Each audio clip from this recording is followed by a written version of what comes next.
Hello friends, मी Vishakha. Global online मराठीमध्ये आपल्या सर्वांचं स्वागत आहे. आजच्या सेशनमध्ये आपल्याला महाराष्ट्र सेट परीक्षा 2025 साठी पेपर 2 इकॉनॉमिक्सचं प्रिपरेशन करायचं आहे. आणि या प्रिपरेशनमध्ये आपण सुरुवात केलेली आहे मायक्रो इकॉनॉमिक्सला. मायक्रो इकॉनॉमिक्सचा एक टॉपिक आपण कालच्या सेशनमध्ये बघितलेला आहे. आज आपण थिअरी ऑफ कन्झ्युमर बिहेवियर, ग्राहक वर्तनाचा सिद्धांत, ज्यामध्ये युटिलिटी म्हणजे काय किंवा डिमिनिशिंग मार्जिनल युटिलिटी म्हणजे काय हे बघणार आहोत. So let's start with the session. Session start करण्यापूर्वी एक इम्पॉर्टंट सूचना किंवा संधी आहे त्या स्टुडंटसाठी जे स्टुडंट्स यावर्षीचे एक्झाम टार्गेट करतात त्यांच्यासाठी MS सेट एक्झाम 2025 साठी पेपर 1 साठी एक फुल कोर्स घेऊन आलो आहोत. फुल कोर्समध्ये आम्ही तुम्हाला देणार आहोत संपूर्ण अभ्यासक्रम, मॉक टेस्ट, संपूर्ण अभ्यासक्रम notes, video lectures plus live lectures and PYQs. या पूर्ण पॅकेजचा म्हणजे फुल कोर्सचा इफेक्ट नक्कीच तुमच्या येणाऱ्या एक्झाममध्ये मॅक्झिमम स्कोर करण्यासाठी दिसणार आहे. तसेच पेपर 2 साठी देखील येणाऱ्या एक्झाम साठी फुल कोर्स आहे. संपूर्ण अभ्यासक्रम, मॉक टेस्ट, संपूर्ण अभ्यासक्रम notes, video lectures, live lectures, PYQs आणि पेपर 1 फुल कोर्स असा पेपर 2 च्या फुल कोर्सचा पॅटर्न असणार आहे. दिलेली सब्जेक्ट लिस्ट आहे. या सब्जेक्ट लिस्ट वाईज तुम्ही तुमचा सब्जेक्ट जो असेल तो निवडू शकता. या कोर्सला जॉईन करण्यासाठी फक्त इकडे दिलेल्या व्हॉट्सअप नंबरवर मेसेज करून तुम्ही लगेचच कोर्सला जॉईन होऊ शकता किंवा प्ले स्टोअरवरून ग्लोबल ऑनलाईन नावाचा ॲप डाउनलोड करा आणि लगेचच कोर्सला जॉईन व्हा. पेपर 2 ची फीस आहे 12,000 रुपये आणि त्याच्यावरती डिस्काउंट अवेलेबल आहे. आफ्टर डिस्काउंट त्याची फीस होणार आहे 10,000 रुपीज. पेपर 1 साठी जी फीस आहे ती आहे 3,500 रुपये. डिस्काउंट करून त्याची देखील प्राइस कमी करून तुम्हाला ऍडमिशन घेता येईल. So let start with the session. सुरू करते आजच्या सेशनला. The study of how individual customer group organisations select, buy, use and dispose the ideas, goods and services to meet their needs and wants is known as consumer behavior. एखादा व्यक्ती किंवा एखादा एक customer जो आहे, कस्टमरचा ग्रुप आहे किंवा एखादी संस्था आहे जी वस्तू कशा विकत घेते किंवा सेल करते किंवा डिस्पोज करते किंवा काही आयडियाज मांडते, गुड्स अँड सर्व्हिसेस आहेत त्यांच्या नीड कशा मीट होतात, या सगळ्यांचा अभ्यास, याला सगळ्यांना काय म्हणतात, कन्झ्युमर बिहेवियर असं म्हणतात. तर त्याच्या थेअरी आहेत वेगवेगळ्या, ते आपल्याला आजच्या सेशनमध्ये बघायचे. It refers to the consumer action in market place and the motivations behind the actions. तर हे रिलेटेड कशाची आहे कन्झ्युमर बिहेवियर? कन्झ्युमरचं ऍक्शन मार्केट प्लेसमध्ये म्हणजे बाजारामध्ये किंवा एखाद्या ऍक्शन करण्यामागे त्याचा मोटिव्ह काय आहे याविषयी जे अभ्यास आहे त्यांना आपण कन्झ्युमर बिहेवियर म्हणतो किंवा हे त्याच्याशी रिलेटेड आहे. पहिला पॉइंट आहे आपला युटिलिटी, ज्याला उपयोगिता मराठीमध्ये म्हणतात. आणि उपयोगिता हा टॉपिक किंवा ही जी कन्सेप्ट आहे ती खूप महत्त्वाची आहे. प्रत्येक एक्झाम मध्ये एक तरी क्वेश्चन याच्यावरती येतो म्हणजे येतोच, त्यामुळे ही कन्सेप्ट आपल्याला महत्त्वपूर्ण आहे, समजून घेणं गरजेचं आहे. The capacity of a commodity to meet a need is its utility. म्हणजे एखाद्या कमोडिटीची, एखाद्या वस्तूची कॅपॅसिटी म्हणजे त्याची नीड फुलफिल करण्याची कॅपॅसिटी म्हणजे त्याची युटिलिटी आहे. The more the utility obtain from an item the greater the need for it or the stronger the desire to have it. म्हणजे एखादी वस्तू ज्याच्यामध्ये आपली गरज भागवण्याची क्षमता आहे आणि ती आपली घ्यायची इच्छा पण आहे आणि ती पूर्ण पण करणार आहे म्हणजे त्या वस्तूची ती उपयोगिता आहे. Utility is a subjective concept. ही एक सब्जेक्टिव्ह कन्सेप्ट आहे. The same product can provide various level of utility to the different people as the consumer's desire for an item is usually determined by the utility or the satisfaction he obtained from it. प्रत्येक वस्तूची utility ही प्रत्येक माणसागणिक बदलते. त्याची उपयोगिता प्रत्येक माणसाला वेगळी असते किंवा त्याची लेवल जी आहे त्या युटिलिटीची, उपयोगितेची, ती कमी जास्त असू शकते व्यक्तिगणिक. ओके. आता या युटिलिटीचे टाइप्स पण आहेत, प्रकार पण आहेत. उपयोगितेचे प्रकार जे आहे, एक कार्डिनल युटिलिटी एनालिसिस आणि दुसरा आहे total utility. Okay. Cardinal utility मध्ये टोटल युटिलिटी आलेला आहे. कार्डिनल युटिलिटी म्हणजे काय? This analysis suggest that utility may be stated numerically. आता कार्डिनल युटिलिटी मध्ये म्हणजे ती मोजता येण्यासारखी आहे, न्यूमरिकल मध्ये असते. It describes how the level of pleasure following consumption of any good or services can be graded in terms of countable numbers. जे नंबर्स आपण नंबर्स मध्ये काउंट करतो, ज्याची वस्तूची उपयोगिता ही प्रत्येक नंबर्स मध्ये काउंट केली जाऊ शकते, त्याला कार्डिनल युटिलिटी अनालिसिस असं म्हणतात. There can be two measure utilities. म्हणजे ह्याच्यामध्ये कार्डिनल युटिलिटी मध्ये दोन प्रकार असू शकतात. पहिला आहे टोटल युटिलिटी. टोटल युटिलिटी म्हणजे the total satisfaction derived from the consumption of given quantity of the commodity at a given time is known as total utility. म्हणजे एखाद्या स्पेसिफिक टाइम मध्ये टोटल सॅटिस्फॅक्शन एखाद्या वस्तूकडून किंवा कमोडिटी मधून जे मिळालेलं आहे त्या सगळ्याला आपण काय म्हणतो, total utility. To put it another way, it is total marginal utility. आणि ही सगळी दुसऱ्या ह्याच्यामध्ये ठेवायचं असेल तर त्याला टोटल मार्जिनल युटिलिटी असं देखील म्हणतात. आता त्याचा फॉर्म्युला आपण अशा टाइप मध्ये लिहू शकतो की टोटल युटिलिटी म्हणजे काय, नंबर्स ऑफ मार्जिनल युटिलिटीज, और total utility is equal to marginal utility 1 marginal utility 2 plus plus plus करून जे सगळे नंबर्स आहेत सगळ्या मार्जिनल युटिलिटीची टोटल केली, बेरीज केली तर आपल्याला टोटल युटिलिटी मिळते त्या कमोडिटीची किंवा त्या वस्तूची. ओके, टोटल युटिलिटी नंतर आता मार्जिनल युटिलिटी काय आहे. मार्जिनल युटिलिटी ज्याला मराठीमध्ये आपण सीमांत उपयोगिता म्हणतो, सीमांत उपयोगिता. ओके, हे वर्ड सुद्धा आपल्याला मराठीमध्ये सुद्धा लक्षात ठेवायचं आहे. जे मराठीमध्ये प्रिपरेशन करत आहे त्यांची एकदा कन्सेप्ट क्लिअर झाली तर मराठी वर्ड सुद्धा लक्षात येतील. सीमांत उपयोगिता. The marginal utility is the change in overall utility caused by the consumption of additional unit of the commodity. To put it another way, it's the value gained from each additional unit. आता marginal utility म्हणजे काय, तर एखादी वस्तू किंवा additional वस्तू ज्याच्या add होण्यामुळे किती युटिलिटी त्या वस्तूपासून मिळालेली आहे, शेवटच्या वस्तूपासून मिळालेली आहे, ऍडिशनल युटिलिटी वस्तूपासून मिळालेली आहे, त्याला मार्जिनल युटिलिटी किंवा सीमांत उपयोगिता असं म्हणतात. इथे फॉर्म्युला दिलेला आहे की मार्जिनल युटिलिटी n आहे, तर total utility minus total utility n minus 1 म्हणजे शेवटची कमोडिटी मधून मिळालेली युटिलिटी टोटल मायनस केली तर आपल्याला मार्जिनल युटिलिटी मिळते. कार्डिनल युटिलिटीचा पहिला प्रकार होता हा आहे. दुसरा प्रकार ordinal utility analysis. It explains that the level of satisfaction following the consumption of any goods or services cannot be quantified. Cardinal मध्ये आपण मोजू शकतो, ऑर्डिनल मध्ये आपण मोजू शकत नाही, त्याला अनक्वांटिफाईड किंवा कॅनॉट बी क्वांटिफाईड असं म्हटलेलं आहे.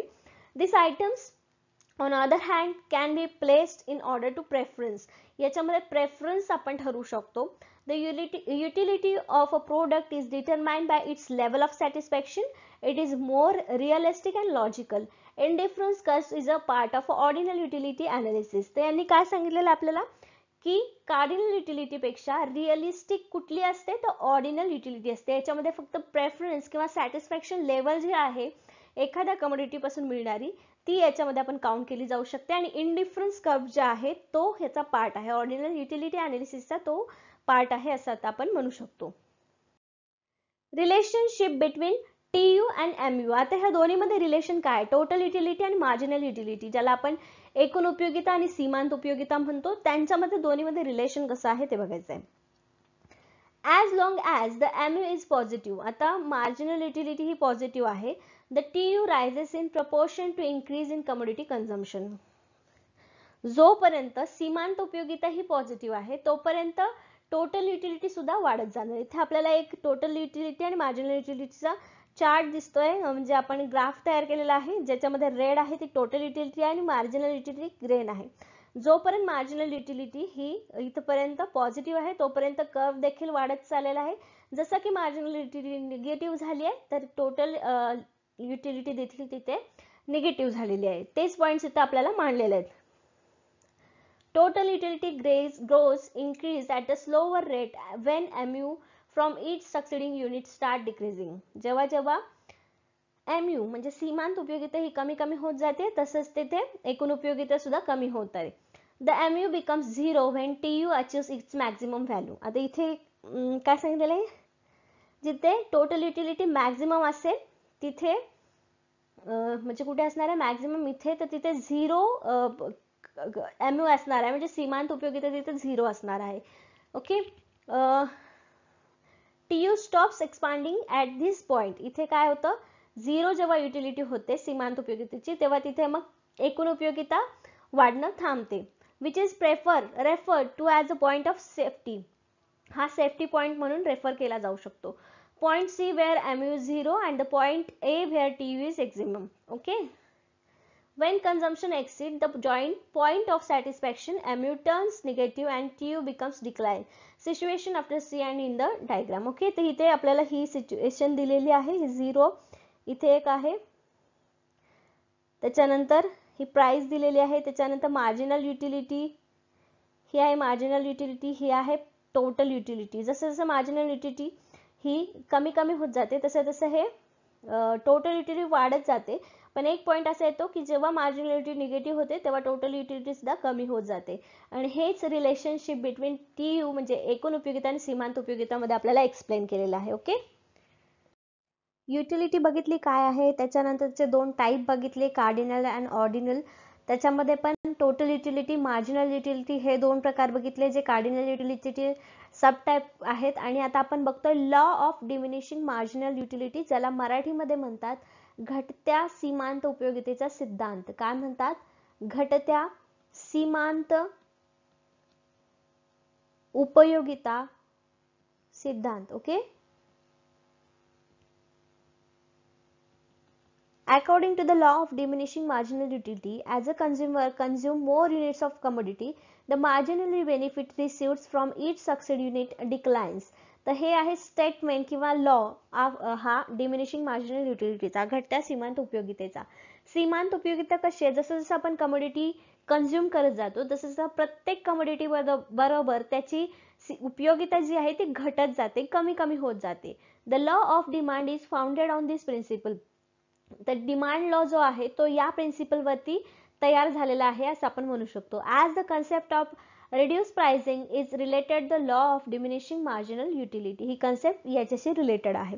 Consumers are prepared to spend lesser monetary amounts for the more of the products as its utility falls with the increase consumption. कसं होतं, कस्टमर म्हणजे कमोडिटी बरोबर जसं जसं त्याचे नंबर्स वाढत जातात तसं तसं त्याची युटिलिटी कमी कमी होत जाते. म्हणून मग त्याच्यावरती स्पेंड करण्यासाठी पैसे जे आहेत ते कमीत कमी वापरावे किंवा वापरायचं कसं याविषयी मग वेगवेगळे नियम किंवा वेगवेगळ्या पद्धती लागू केलेल्या आहेत त्याच्यामध्ये.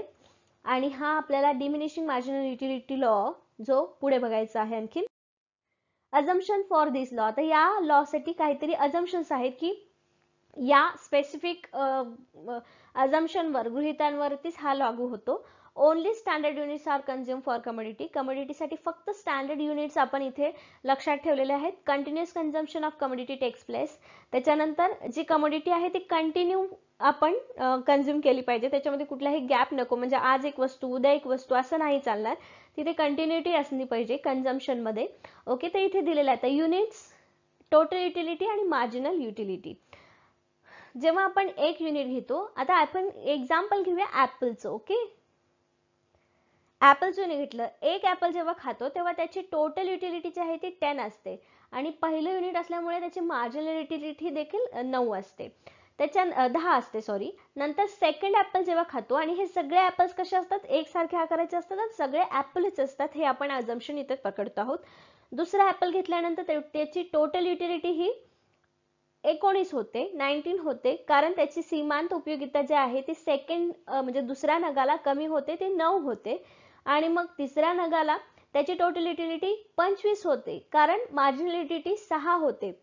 या सगळ्यांची टोटल करत 25 टोटल युटिलिटी होते. नंतर चौथ्या नगाला 28, कारण मार्जिनल युटिलिटी ही 3 असते, कमी होते. जसं जसं नग वाढेल तसं तसं मार्जिनल युटिलिटी ही कमी होताना दिसते, सीमांत उपयोगिता त्याची कमी होताना दिसते. मग पाचव्या नगाला टोटल युटिलिटी 28च राहते, कारण त्याची मार्जिनल युटिलिटी, सीमांत उपयोगिता ही 0 असते. एक क्षण असा येतो की जिथे त्याची मार्जिनल युटिलिटी काहीही काम करत नाही, सीमांत उपयोगिता त्याची 0 असते आणि तिथे मग हायेस्ट टोटल युटिलिटी आपल्याला मिळते 28. ओके, आणि सहाव्या नगाला मात्र मार्जिनल युटिलिटी, सीमांत उपयोगिता ही मायनस मध्ये जाते आणि मायनस मध्ये गेल्यावरती मग टोटल युटिलिटी सुद्धा कमी होते, मायनस होते आणि तिथे 27 सहाव्या नगाला आपल्याला दिसते. आता याच्यामध्ये बघितलेलं आहे की या टेबलमध्ये जो आपण टेबल बघितला त्याच्यामध्ये मार्जिनल युटिलिटी, टोटल युटिलिटी बघितली, प्रत्येक नगासोबत कशी घटत होती आणि कशी वाढत होती. तर त्याच्याविषयी काही आपल्याला पॉइंट सांगितलेले आहे. Total utility keeps on increasing at decreasing rate of MU is falling. जोपर्यंत सीमांत उपयोगिता कमी होत नाहीये तोपर्यंत टोटल युटिलिटी म्हणजे एकूण उपयोगिता ही वाढती दिसते. when TU म्हणजे total utility is maximum that 28 and 5th unit MU becomes 0. ते पण आपण बघितलं की एकूण उपयोगिता सगळ्यात हायेस्ट होती 5व्या युनिटला, तेव्हा मार्जिनल युटिलिटी ही 0 होती.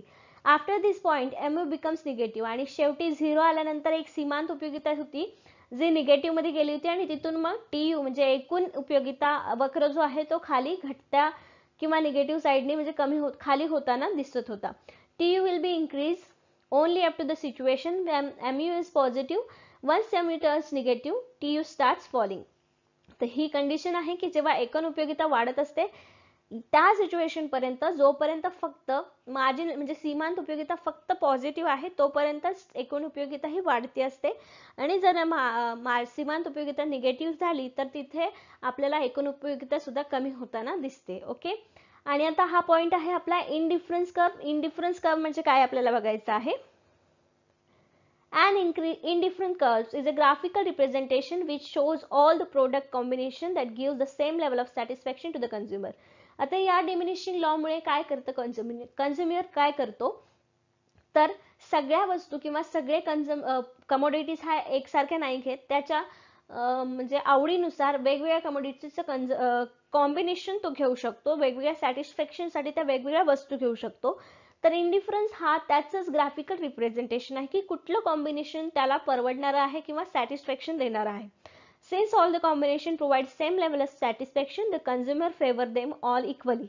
As result, the indifference curve got its name. Okay. याच्यामुळे याच्यामध्ये वेगवेगळ्या गोष्टी किंवा सॅटिस्फॅक्शन देणारं कॉम्बिनेशन असतं म्हणूनच याला आपण इंडिफरन्स कर्व असं म्हणतो. A simple two-dimensional graph is used to standard indifference curves analysis. तर हा इंडिफरन्स कर्व दाखवण्यासाठी फक्त 2-dimensional ग्राफ बस असतो किंवा त्याच्यावर ते दाखवलं जातं. Each axis represents the difference from economic good. The customer along the differences curve is unconcerned with any of the combination of commodities indicated by points on the curve, since all the combination of product on a indifference curve deliver the same degree of utility to the consumer. याच्यामध्ये काय देतं की प्रत्येक गोष्टीची utility ही same असते पण परवडणारी असावी किंवा मार्जिनल युटिलिटी डिमिनिशिंग मार्जिनल युटिलिटीचा लॉ जो आहे त्याच्यानुसार नुकसान न होता जास्तीत जास्त फायदा व्हावा यासाठी हा इंडिफरन्स कर्व आपल्याला अभ्यासायचा आहे.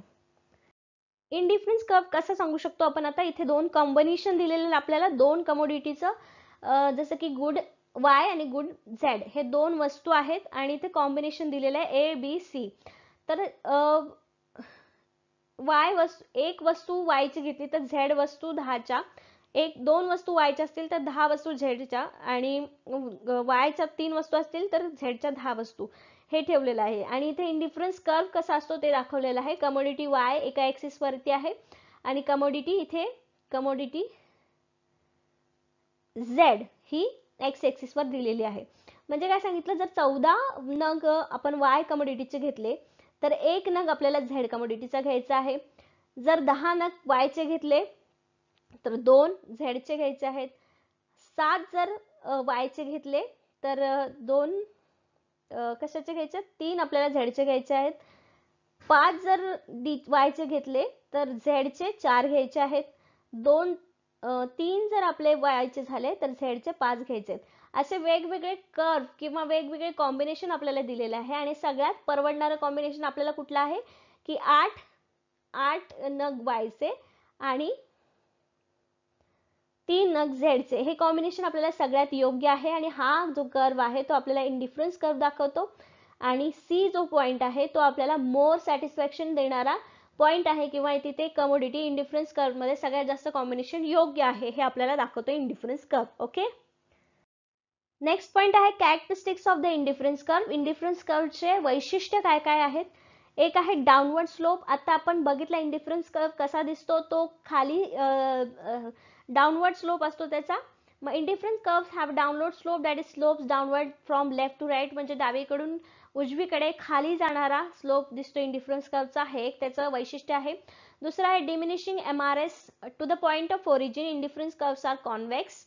It's because of marginal rate of substitution is decreasing. marginal rate substitution चे कसे असतात डिक्रीजिंग असतात म्हणून हा कर्व खाली जाणारा दिसतो आणि तो कॉन्व्हेक्स प्रकारचा असतो. कॉन्केव्ह आणि कॉन्व्हेक्स दोन प्रकार असतात माहिती आपल्याला. हा आहे कॉन्व्हेक्स आणि हा आहे concave. Okay. IC never intersects. IC means indifferent curves never intersects म्हणजे ते दोघांना एकमेकांना कधी छेदत नाहीत. Okay. The curves of indifference curves never meet or intersect. 2 points on two different ICs can possible provide the same level of satisfaction. दोन आयसीस जे आहेत ते कधीही सेम सॅटिस्फॅक्शन दाखवत नाहीत आणि ते कधीही एकमेकांना इंटरसेक्ट करत नाही. त्याच्यानंतर चौथा पॉइंट आहे, चौथं वैशिष्ट्य आहे higher indifference curve. A higher level of satisfaction is represented by higher indifference curve. हे इंडिफरन्स कर्व जे आहे त्याच्यामधला हायर वाला जो असतो तो आपल्याला हायर सॅटिस्फॅक्शन दाखवत असतो.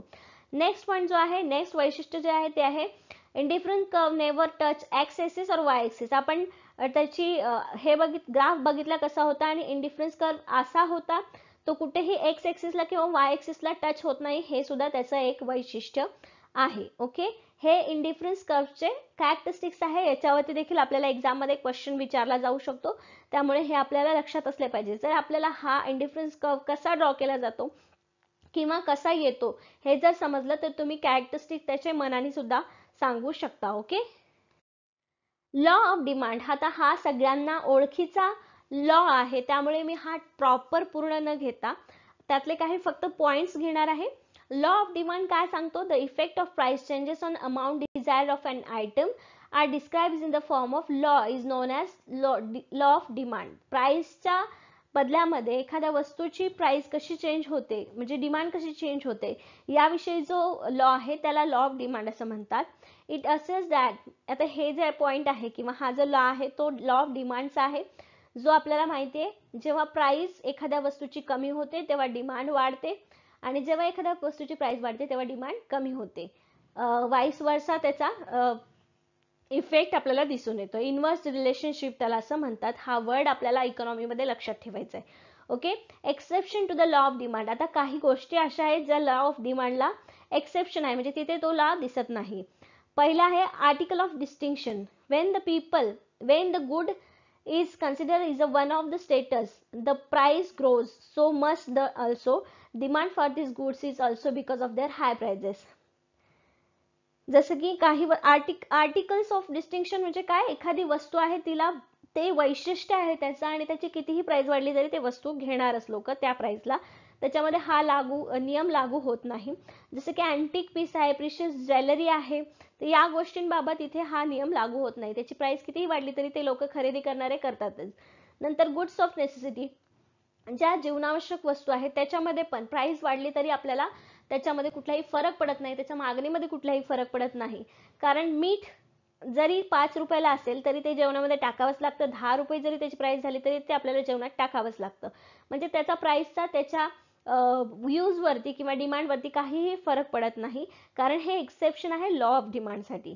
नंतर gift and good, when the good under consideration is a good. Gift and good म्हणजे अंडर कन्सिडरेशन असणारे गुड्स जे आहेत ते गिफ्ट अँड गुड आहेत आणि त्याच्या बाबतीत सुद्धा हा लॉ लागू होत नाहीत. हे काही एक्सेप्शन्स आहेत लॉ ऑफ डिमांडसाठीचे. आता टाइप्स ऑफ गुड्स तर माहिती आहेत आपल्याला डिमांड लॉ ऑफ डिमांडसाठी. आता त्याचे गुड्सचे टाइप कुठले कुठले आहेत ते बघूया आपण. Normal goods, inferior goods, gift and goods, substitute goods आणि कॉम्प्लिमेंटरी गुड्स. एक एक करून समजून घेऊया. पण आपण काय म्हणतो, इन्फिरियर गुड्स आणि गिफ्ट अँड गुड्स एकच आहेत असं आपण कधी कधी म्हणतो, पण नाही, त्या सगळ्यांमध्ये फरक आहे, तो आपल्याला बघायचा आहे. Normal good is a one whose demand rises in response to an increase in consumers income or pay. Normal good मध्ये त्यांच्या इन्कम मध्ये वाढ झाली की त्याच्या डिमांड मध्ये सुद्धा वाढ होते. नॉर्मल गुड्स त्यांना म्हणतात. इन्फिरियर गुड कुठले असतात, inferior good are those whose demand decline as consumers income rises. As a result, as consumer affordability rises, so does the demand for lower quality goods. जसं demand म्हणजे काय म्हटलेलं आहे, जरी प्राइस मध्ये इन्कम मध्ये वाढ झाली तरी पण कन्झ्युमरची अफोर्डेबिलिटी जरी वाढली तरी पण त्याच्यामध्ये डिमांड ही कशी असते, लोअर असते किंवा लोअर क्वालिटी गुड त्याची डिमांड असते, ते इन्फिरियर गुड असतात. गिफ्ट अँड गुड काय, it is a low income low luxury item, contradicts conventional economic and consumer demand theories. When the price rises, demand for gift and item rises, and when the price falls, demand for gift and goods reduces. म्हणजे gift and goods कुठले, ज्याची वस्तू किंवा low income वाल्यांसाठी आहे किंवा non luxurious items येतात gift and goods मध्ये आणि त्याची डिमांड आपला डिमांड लॉ प्रमाणे त्याची डिमांड असते. Okay, substitute goods, this identical goods that can be utilize interchangeably to some extent. For example tea and coffee are substitute. आता substitute good काय आहे की एखाद्या वस्तूची प्राइस वाढली, ती जर परवडत नसेल तर आपल्याला त्याचा सबस्टिट्यूट गुड काय असेल ते आपण त्याच्यासाठी वापरू शकतो. जसं की चहाची प्राइस वाढली तर लोक कॉफी प्यायला चालू करतात, मग कॉफी आणि टी हे काय आहेत, सबस्टिट्यूट गुड्स आहेत एकमेकांना. आता कॉम्प्लिमेंटरी गुड्स काय आहे, these are the items that are typically consume together and complement one another. For example car and petrol. आता कॉम्प्लिमेंटरी गुड म्हणजे एका वस्तूसोबत दुसरी वस्तू खरेदी करावीच लागते किंवा त्याची डिमांड होतेच. जसे की कार खरेदी केली तर पेट्रोलची पण डिमांड त्याच्याबरोबर वाढणार आहे त्या कार सोबत. ओके, हे काही गुड्सचे टाइप्स आहेत. आता नेक्स्ट पॉइंट आहे factors that influence the price elasticity of demand. म्हणजे मागणीची लवचिकता ठरवणारे किंवा त्याच्यावरती परिणाम करणारे कुठले कुठले घटक आहेत. एक आहे अवेलेबिलिटी ऑफ क्लोज सबस्टिट्यूट, त्याच्यानंतर nature of the commodity, price level and income level. जसं की अवेलेबिलिटी ऑफ क्लोज सबस्टिट्यूट म्हणजे एखाद्या गोष्टीबद्दल त्याला सबस्टिट्यूट जर अवेलेबल असेल तर त्याच्या डिमांडवरती किंवा लवचिकतेवरती परिणाम होतो. जसे की यांनी उदाहरण दिले की Coca Cola, Pepsi, Limca and other similar beverages are suitable replacement. यांना रिप्लेसमेंट आहे म्हणून एखाद्याची प्राइस जर वाढली तर लोक ते सोडून दुसरं घेतात आणि त्याच्यामुळे मग लवचिकता जी आहे डिमांडची ती तिथे कमी जास्त होत असते. Nature of the commodity. आता demand for essential such as medicines, food grains is less elastic since we must consume them to the lowest quantity required regardless of price. In any case, elasticity or for the comfort and extravagances like refrigerator, air conditioner and so on, it's more flexible on the ground that their utilization might be delayed in future or their cost rises. त्या कमोडिटीचं nature कसं आहे, स्वरूप कसं आहे, ती चैनीची वस्तू आहे की जीवनावश्यक वस्तू, याच्यावर देखील डिमांड इलास्टिसिटी हे डिपेंड असते. त्याच्यानंतर प्राइस लेवल, त्या वस्तूची प्राइस कशी आहे, कमी आहे की जास्त आहे, आता सध्या परवडणारे आहे की नाही, यासाठी प्राइस लेवल ठरवलेले असतात आणि त्याच्यावरून देखील डिमांडची इलास्टिसिटी ठरत असते. इन्कम लेवल, लोकांचं इन्कम वाढलं की डिमांड वाढेल किंवा डिमांड द्यायची की नाही द्यायची हे सुद्धा इन्कम वरती ठरवलेलं असतं. एक्झाम्पल दिलंय, if the price of commodity rises, एखाद्या कमोडिटीची प्राइस वाढली, a wealthy consumer will unlikely cut his demand. जे कंझ्युमर आहेत ते त्यांची डिमांड कमी करणार नाही. जरी प्राइस वाढली तरी एखादा श्रीमंत व्यक्ती इथे ज्याचं इन्कम जास्त आहे तो त्याची डिमांड कमी करणार नाही, पण पुअर बायर जो आहे तो त्याची डिमांड इथे कमी करेल. म्हणजे ही पण गोष्ट आहे इन्कम लेवल जी लवचिकता, मागणीच्या लवचिकतेवर परिणाम करते. हे काही घटक आहेत जे मागणीच्या लवचिकतेवर परिणाम करताना आपल्याला दिसतात. तर अशा प्रकारे आपण हे पॉइंट कव्हर केलेला आहे. तर अशा प्रकारे आजच्या सेशन मध्ये आपण काय काय बघितलेलं आहे. युटिलिटी काय आहे हे बघितलं, युटिलिटीचे प्रकार बघितले, कार्डिनल, ऑर्डिनल आणि कार्डिनल मध्ये टोटल युटिलिटी, मार्जिनल युटिलिटी बघितली, marginal utility, diminishing marginal utility law बघितला, अजम्पशन्स बघितले, त्याचे एक्झाम्पल बघितलं, कर्व बघितला, नंतर इंडिफरन्स कर्व बघितला, त्याच्यानंतर डिमांड काय आहे बघितलं, डिमांड लॉ बघितला, त्याचे एक्सेप्शन्स कोणते आहेत बघितले, त्याच्यानंतर काय बघितलं, लवचिकता, मागणीची लवचिकता कशी बदलते किंवा मागणीची लवचिकता काय आहे हे सगळं बघितले. हे पॉइंट्स आपण आजच्या सेशन मध्ये कव्हर केलेले आहे. नेक्स्ट सेशन मध्ये आपल्याला याच युनिटवरचा नेक्स्ट टॉपिक बघायचा आहे आजच्या सेशनसाठी. धन्यवाद.